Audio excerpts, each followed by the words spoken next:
Mapagpalang hapon po sa ating lahat mga kapatid.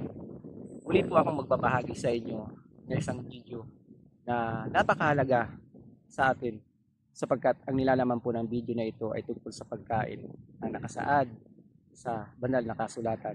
Hindi ko na po pahabain ang aking salita mga kapatid. Dito nyo lamang po ito mapapanood sa Operian Heritage Conservatory. Panoorin na po natin.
Masayang pagbati mga Ophirians. Bago tayo magpatuloy, magbigay lang kami ng information sa English para sa mga fact checkers. Attention, fact checkers. This video is a commentary based on the consolidated output of researchers from different fields of discipline. The main framework is the research of John Edgar Browning from Louisiana State University, published by BBC History and other trusted news outlets. Other related information were taken from historical accounts written by notable historians and writers like Tertullian. All references are cited along the way. This video is not intended to ridicule, discriminate, nor insult any person, groups, organizations, and race. Viewers' discretion is warranted. Thank you. Magpatuloy na tayo sa main topic. Marahil, lahat tayo ay nakakaalam ng mga kwento tungkol sa mga vampires or vampira sa Tagalog. Bihira sa millennials ang hindi man lang nakapanood ng mga pelikula tungkol sa vampires at Dracula, tulad na lang halimbawa ng Twilight Saga, kung saan pinaghalo ang love story, action, at drama, ngunit nakasentro sa pagiging vampire. Higit na popular at sinubaybayan ng marami ang Underworld, isang action drama, ang labanan ng dalawang angkan para sa kani-kanilang survival. Naka-highlight sa kwento ang isang paraan upang mapanatili ng angkan ang kanilang lakas, vitality, at immortality. Yan ay sa pamamagitan ng pag-inom ng dugo. Hindi rin nagpapahuli ang local movie industry. Nagkaroon din ng maraming versions tungkol sa aswang at manananggal na bumibiktima di umano ng tao upang inumin ang dugo. May katotohanan ba ang tema ng mga kwentong yan? Mayroon ba talagang mga taong umiinom ng dugo ng tao? Marahil, iniisip nyo na ito ay pawang fantasy story, urban legend, fiction, or dili kaya kwentong kutsero lamang. Ngunit, paano nila na-conceive ang idea? Ito ang totoo. Yung mga movie per se ay fiction, ngunit ang main idea ay reality. May mga tao talagang umiinom ng dugo hanggang sa kasalukuyang panahon. Kung susuyurin naman natin ang kanilang pinagmulan, pabalik sa ancient time, ibabalik tayo niyan sa panahon ni Noah sa isang documentary research na isinagawa ni John Edgar Browning, isang researcher ng Louisiana State University. Kanyang inilahad ang isang underground network ng mga taong umiinom ng dugo. Ang kanyang documentary research ay inilathala ng BBC History News. Ayon sa research, ang mga taong ito ay matatagpuan sa mga major cities around the world at mayroon silang community network. Sila ay mga ordinaryong tao, nurses, bar staff, secretaries, etc. Walang kakaiba sa kanila maliban sa pag-inom ng dugo ng tao on a regular basis. Sila ay namumuhay ng normal, just like any ordinary guys next door from different walks of life. Hindi po sila nalulusaw sa sikat ng araw, hindi natutulog sa kabaong, at hindi takot sa krus at bawang. Higit sa lahat, marami sa kanila ay pumapasok din sa simbahan at nagdarasal. In short, hindi po sila ang tipikal na ipinapakita sa mga horror movies. Ganyan ang profile ng mga totoong modern-day vampires sa kasalukuyang panahon. Gaano sila karami? Ayon sa researcher, hindi matukoy dahil ang kanilang mga grupo ay highly exclusive. May screening din sila para makilala ang tunay nilang mga kasamahan. Highly organized, tulad ng mga napapanood natin sa pelikulang Underworld, It Takes One to Know One. So, ano ang kanilang gawain in the shadows? Silipin natin ang isang community sa New Orleans bilang archetype. This is just the tip of the iceberg. Ang mga vampire ay gumagamit ng iba't ibang paraan upang sipsipin ang energy ng isang tao. Maaaring sa pamamagitan ng tantric feeding, meaning erotic or sexual encounters. Ang iba ay gumagamit ng astral projection techniques. At ang iba ay sa pamamagitan ng emotional techniques. Ang mga umiinom ng dugo ay tinatawag nilang sanguinarians. Lahat yan ay matatagpuan dito sa vampire community ng New Orleans. Paano nila nalaman na sila ay mga vampires? Ayon sa confession ng isang vampire, nagsimula ang kanyang awakening around the onset of puberty, meaning around 10 years old. Ang awakening process ay sa pamamagitan ng matinding pagkauhaw na tila ba nasa matinding init ng panahon at kailangang uminom ng napakalamig na tubig. Ngunit, hindi malamig na tubig ang hinahanap nilang titighaw sa kanilang matinding uhaw, kundi dugo. At kapag hindi sila nakakainom ng dugo, sila ay sobrang nanghihina.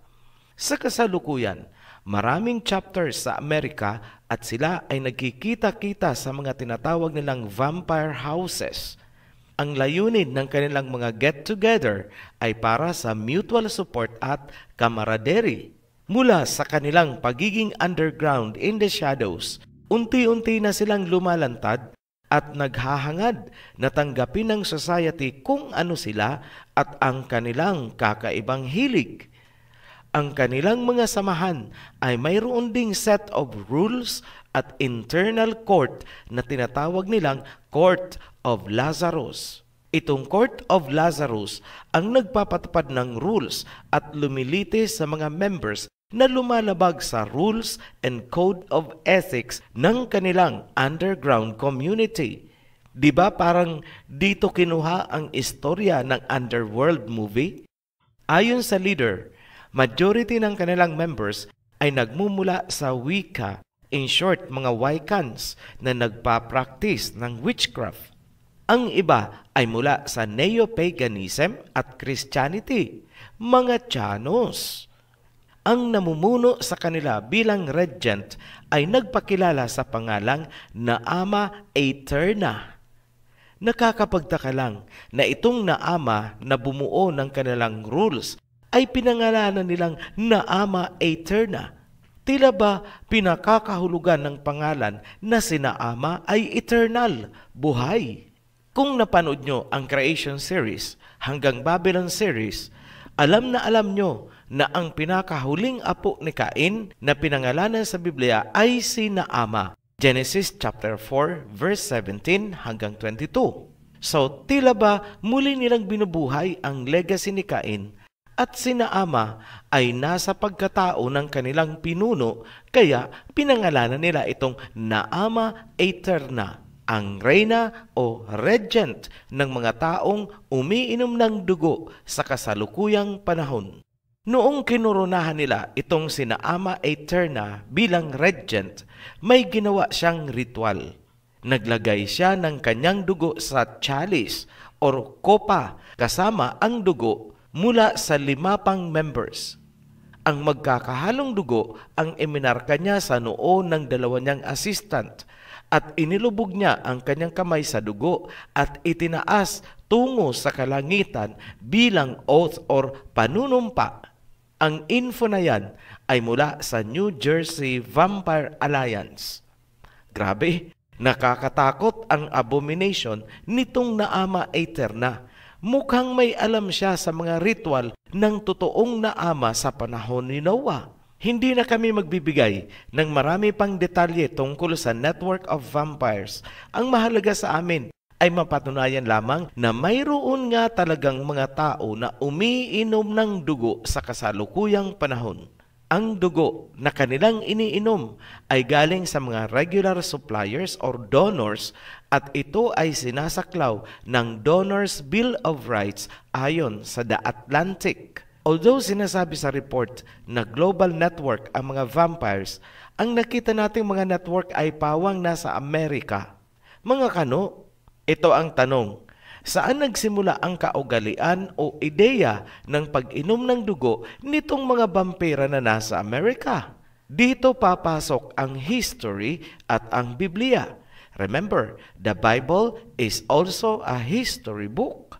Sa ating mga nakatalikod na research presentations, napatunayan natin historically na ang mga kano ay nakarating sa Amerika noong 1620 sakay ng Mayflower galing sa England mula sa Europe. Ang mga kano ay Europeans. Collectively, tinatawag silang Western Civilization. Tanong, maliban sa mga kano, mayroon din bang mga tao na umiinom ng sariwang dugo sa Europe?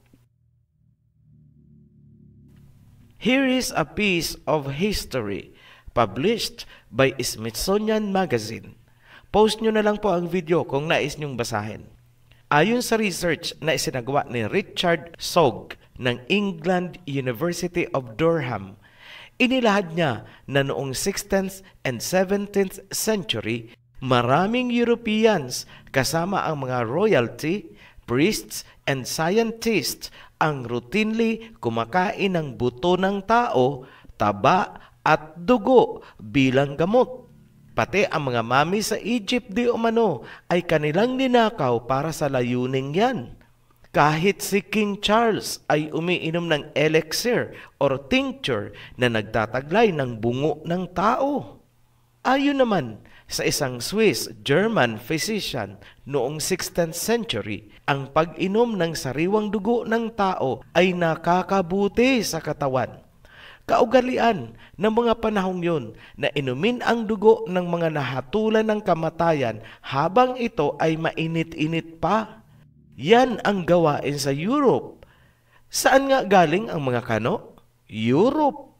Nagtataka pa ba kayo kung bakit muling lumutang o lumitaw sa mga kano ang pagkauhaw sa sariwang dugo?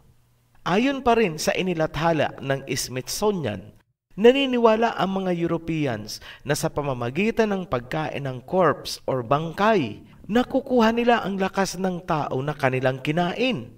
Ganito ang sinabi ni Leonardo da Vinci, napipreserba daw ang buhay sa pamamagitan ng kamatayan ng iba. Life is preserved by the death of others. Mula po yan sa Smithsonian Magazine. Ang link ay inilagay din namin sa description nitong video. So, na-establish na natin na ang kaugaliang pag-inom ng dugo ng tao nitong mga kano ay nag-uugat sa Europe mula sa kanilang mga ninuno. Kung bubuksan natin ang world history, ang ninuno ng Western Civilization ay galing sa ancient Greece, Rome at Western Mediterranean. Katunayan, ang serpent symbol ng modern medicine ay galing sa mga Greek.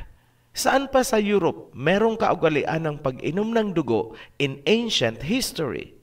Sa Rome. Yes, you heard it right. Sa Roma. Umiinom ang mga Romano ng sariwang dugo ng tao at hayop in public. Walang tago-tago. Paninira ba ito? Hindi po. This is history written by Tertullian. Basahin ko ang sinulat niya. Bilyonas priests, lancing their thighs and taking up their own sacred blood in the palms of their hands, and giving it their communicants to drink. Those epileptic persons also who flock to the amphitheaters for the cure of their disease intercept the reeking blood as it comes gushing from the gladiators' throats and swill it off with greediness. What shall we say of those who gorge themselves with the beasts they kill upon the stage, who demand a piece of the boar of the stag that is covered over their own blood in the combat? Ayan, ang mga pari ni Belyona ay naghihiwa sa kanilang malapit sa hita at ang dugo ay pinaiinom sa mga nagko-communion. By the way, si Belyona ay isang Roman goddess. Yung may mga epilepsy naman ay nag-uunahan sa naghihingalong gladiator or hayop upang inumin ang dugo habang ito ay bumubulwak sa nilaslas na lalamunan. Paninira lang ba ito sa mga Romano na inilalahad natin? Hindi po. Again, this is history. This is objective academic research. Kung nagagalit kayo sa aming inilalahad, patingin po kayo sa psychiatrist. You need professional help. Malinaw sa kasaysayan na ang gawaing pag-inom ng dugo nitong subculture ng mga Kano ay ginagawa din sa Roma in ancient history. Ito ang $1,000,000 question. Paanong natutong kumain ng dugo ang mga Pilipino or Ophirians? Para masagot, balikan natin ang panahon ni Noah. Pagkatapos ng baha, ang lahi ni Canaan ay humalo sa lahi ni Japheth habang itinatayo nila ang Tower of Babel at bumangon ang Babylon. Sa pagkakawasak ng Tower of Babel at ancient Babylon, ang ibang lahi ni Canaan ay sumama sa lahi ni Japheth at sila ang naging Europe ngayon. Malaking bahagi ng Europe ay nagmula sa mga Phoenicians. Sino naman itong mga Phoenicians? Sila po ang tinatawag sa Biblia na Canaanites, mga descendants ni Canaan, ang mortal na kaaway ng Israel ni Jacob mula pa sa biblical time hanggang sa kasalukuyang panahon. Sa Europe sila napunta kasama ang iba pang lahi ni Japheth. Katunayan, ang ancient Gadir or Spain sa kasalukuyan ay itinayo ng mga Phoenicians or Canaanites. Ibig sabihin, ang mga Kastila na napunta dito sa atin ay mga Canaanites. Sa totoo lang, ang dinuguan ay hindi po pagkaing Pilipino. Huwag niyo pong tinatawag na panlasang Pilipino ang dinuguan. Ang pagkain ng dugo ay isang foreign delicacy. Hindi po sariling atin. Katunayan, hanggang sa kasalukuyang panahon, majority pa rin ng mga Pilipino or Ophirians ay nandidiri pa rin sa dinuguan. Ulitin ko ang $1,000,000 question. Paano natutong kumain ng dugo ang mga Pilipino? Ang sagot ay matatagpuan sa Northern Mindanao at sa Guam, the Marianas Islands. Sa Northern Mindanao, ang dinuguan ay tinatawag na sampayna or champayna. At this point, hindi pa natin masasagot kung saan galing ang sampayna or champayna ng Northern Mindanao. Kailangan natin ang history ng Guam to bridge the gap. Ayon sa Guampedia, ang dinuguan sa Guam at Marianas Islands ay tinatawag nilang fritada mula sa salitang fritar, fried. Ngunit, ang fritar sa Guam ay gawa sa dugo ng baboy, may vinegar at spices. Typical na dinuguan. Sinasabi ng Guampedia na ang tinatawag nilang fritar ay nagmula sa Monterrey, Mexico, kung saan ang fritar ay dinuguan din. Ano lang ang pinagkaiba? Sa Mexico, dugo ng tupa ang ginagamit na fritar o dinuguan. Ngayon, ang origin ng Mexican dinuguan ay hango sa chanfaina mula sa Extremadura, Spain. Balikan natin ang Guam at Marianas Island. Ayon sa report ng Legazpi Expedition noong 1565, isda lamang ang kinakain ng mga tao sa Guam. Hindi sila kumakain ng baboy, baka at usa. Ang mga Kastila ang nagdala sa Marianas Islands ng baboy at baka. Malinaw, tulad sa ating bansa, ang dinuguan ay dayuhan din ang may dala sa Guam at Marianas Island. Napansin nyo? Ang dinuguan sa Guam at Mexico ay mula sa Extremadura, Spain, kung saan ito ay tinatawag na chanfaina. Huwag kalimutan na ang Mexico ay naging kolony ng Espanya tulad natin. Chanfaina sa Spain, chanfaina din sa Northern Mindanao. Hindi na maitatanggi ang pinagdaanan.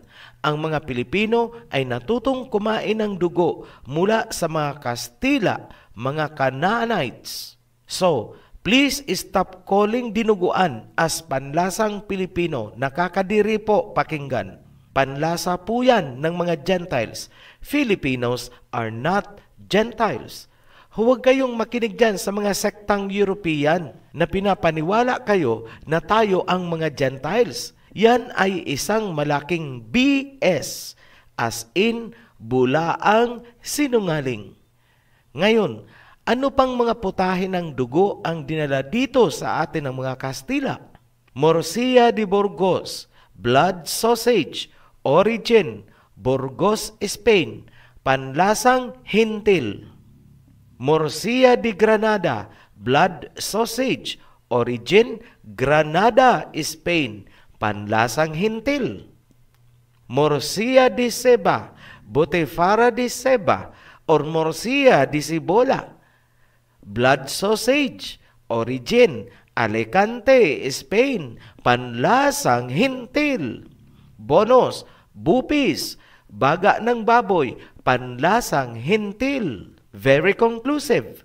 Sa pangalan pa lang ng mga putahe, ang pagkain ng dugo ay natutunan ng mga Pilipino mula sa mga Kastila, imported from Spain, Europe. At ano nga ulit ang Spain sa ancient history?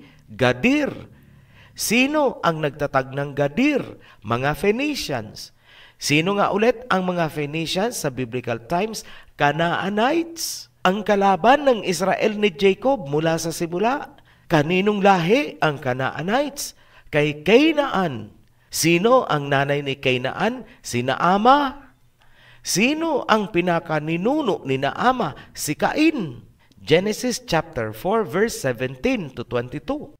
Sa panahon natin ngayon, may isang Naama Eterna na sumibol mula sa mga kano. Siya ang regent ng grupo ng mga umiinom ngayon ng dugo. Ang mga kano ay galing sa England. Ang England ay nasa Europe kasama ng Spain. Mga kumakain ng dugo. Kailan kaya nagsimula ang pag-inom at pagkain ng dugo ng tao or hayop? Bago ang baha o pagkatapos ng baha? Kung inaakala nyo na ang kaugaliang yan ay nagsimula lamang pagkatapos ng baha, think again. Ambiguous lang po kasi ang pagkakasulat at hindi gaanong detalyado ang information sa Genesis. Ang nakalagay lang na reason bakit naganap ang baha ay wickedness. May mga detalye na matatagpuan sa Jubilees chapter 5 verse 2. And lawlessness increased on the earth, and all flesh corrupted its way, alike men and cattle, and beasts and birds, and everything that walks on the earth, all of them corrupted their ways and their orders, and they began to devour each other. and lawlessness increased on the earth, and every imagination of the thoughts of all men was thus evil continually. Ayan, malinaw na inilahad ng Jubilees ang extent of wickedness or kasamaan na nababanggit sa Genesis. Man and beasts began to devour each other. Tao kinakain ang kapwa-tao, iniinom ang dugo, nagsisipsipan sila ng kani-kanilang mga dugo. Ganon din ang hayop. Sila-sila ay nagpapatayan upang kainin ang isa't isa. Madugo ang lupain. The land is covered and polluted by blood. Kung paanong nagawa ng mga Romano na paglaruan at magpatayan ang mga gladiators at hayop sa Coliseum, ganon din ang nangyari sa angkan ni Cain, ang civilization na pinagmula ni Ama. Yan ang isa sa mga wickedness kung kaya ipinadala ang baha. Pagkatapos ng baha, buhay sina Ama sapagkat isa siya sa mga sumakay sa Noah's Ark. Siya lang ang nakasakay mula sa angkan ni Cain. Siya ang ina ni Ham at ni Canaan, the serpent seeds. Panoorin ang Creation series at Babylon series para sa detalyadong pagtatalakay ng bahaging yan. Pagkatapos ng baha ni Noah, muling bumalik ang wickedness. Jubilees chapter 7 verse 27. For I see and behold, the demons have begun their seductions against you and against your children, and now I fear on your behalf that after my death ye will shed the blood of men upon the earth, and that ye too will be destroyed from the face of the earth. Nakita ni Noah ang muling pag-akit ng mga demonyo sa kanyang mga anak pagkatapos ng baha. Sinabi ni Noah na siya ay nangangamba na sa kanyang pagpanaw, padadanakin ng kanyang mga anak ang dugo sa mundo at sila man ay magugunaw din. Ayan, maliwanag na ang naganap na baha ay dahil sa pagpapadanak ng dugo, kung kaya nagbibigay si Noah ng babala na huwag magpapadanak ng dugo dahil sila man ay gugunawin din. Jubilees chapter 7 verse 28. For whoso sheddeth man's blood, and whoso eateth the blood of any flesh, shall all be destroyed from the earth. Ang sinumang magpapadanak ng dugo at kakain ito ay gugunawin din mula sa mundo. Sa Genesis, kung natatandaan pa, nakipag-covenant ang Ama kay Noah. Ayon sa covenant, hindi niya na muling gugunawin ang mundo sa pamamagitan ng baha. Ibig sabihin, pwede pa rin niyang gunawin ang mundo, ngunit hindi siya gagamit ng baha. Ibang paraan naman. Ngayon, anong privilege ang ibinigay ng Ama sa tao ayon sa covenant? Genesis chapter 9 verse 3. Everything that lives and moves about will be food for you. Just as I gave you the green plants, I now give you everything. But you must not eat meat that has its lifeblood still in it. Sa panahon ni Noah, kahit anong hayop pwede nilang kainin. Huwag lang ang dugo. Ulitin ko, ang privilege na yan ay sa panahon lamang ni Noah. Pasubali, sa mga mahilig magpalusot sa pagkain, huwag niyong gagamitin na palusot ang verse na yan para sundin ang gusto niyong doktrina. OHC is warning you, hindi nyo pa nauunawaan ang flow ng covenant kung kaya't nagkaroon ng napakaraming ipinagbawal sa Leviticus. Little knowledge, little learning is dangerous. Huwag pong paiiralin ang KKK, konting kaalaman sa kasulatan. Ulitin ko po, huwag nyo pong pakikinggan ang KKK, kunting kaalaman sa kasulatan, dangerous po yan. Ngayon, bakit bawal kumain o uminom ng dugo? Sinagot yan sa maraming bahagi ng Torah. Genesis chapter 9 verse 4. But you must not eat meat that has its lifeblood still in it. Leviticus chapter 17 verse 11. For the life of the meat is in the blood. Deuteronomy chapter 12 verse 23. For the blood is the life. You shall not eat the life within the meat. Isa lang ang sinasabi ng tatlong verse. Ang buhay ay nasa dugo. Ang dugo ay buhay. Huwag kakainin ang buhay dahil kung kakainin mo yan, hahanapin yan sa iyo ng Ama. Ngayon, may kailangang titigan sa covenant kay Noah. I will demand accounting from every animal. Hahanapan ko kayo ng bawat dugo ng hayop. Yan ang sinabi ng Ama. Genesis chapter 9 verse 5. And for your lifeblood, I will surely demand an accounting. I will demand an accounting from every animal and from each human being too. I will demand an accounting for the life of another human being. Simple lang ang kahulugan. Ang dugo or buhay ng bawat hayop ay mahalaga din sa Ama, kung kaya nagsasagawa siya ng inventory. Yan ay kanyang creation. Kung kaya hahanapin niya ang dugo ng bawat hayop na mamamatay o pinatay. Yan ang nilabag ng mga Romano noong ginawa nilang laruan ang mga wild animals sa Coliseum. Pinapadanak nila ang dugo ng mga hayop at ng mga gladiator sa arena para sa walang kabuluhan. Walang pinag-iba sa modern day safari hunting, kung saan dumadanak ang dugo ng mga wild animals, kukunin ang ulo upang gawing dekorasyon sa bahay. Yan po ay pagsuway sa covenant ng Ama na ibinigay kay Noah. And mind you, mga Pilipino, makinig kayo na mahilig sa sabong ng manok. Ang inyo pong katuwaan na pagsasabong ng manok kung saan dumadanak ang dugo at namamatay ang manok ay isang kasalanan sa Ama. Ginawa nyo ring laruan ang buhay ng kanyang creation. Walang pinag-iba sa ginagawa ng mga Romano noon sa Coliseum.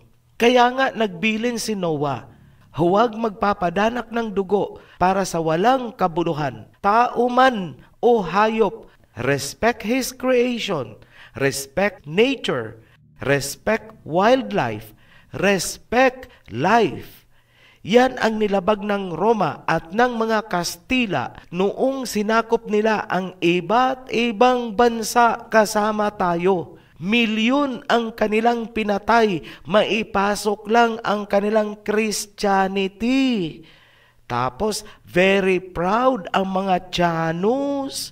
Ano ang sabi ng Ama? I will surely demand an accounting of the lifeblood, both humans and animals. Hahanapan ko kayo ng bawat dugo na inyong pinadaloy, tao man or hayop. Tandaan nyo po yan. Muli kaming nagpapasalamat sa lahat ng patuloy na sumusuporta sa ating channel.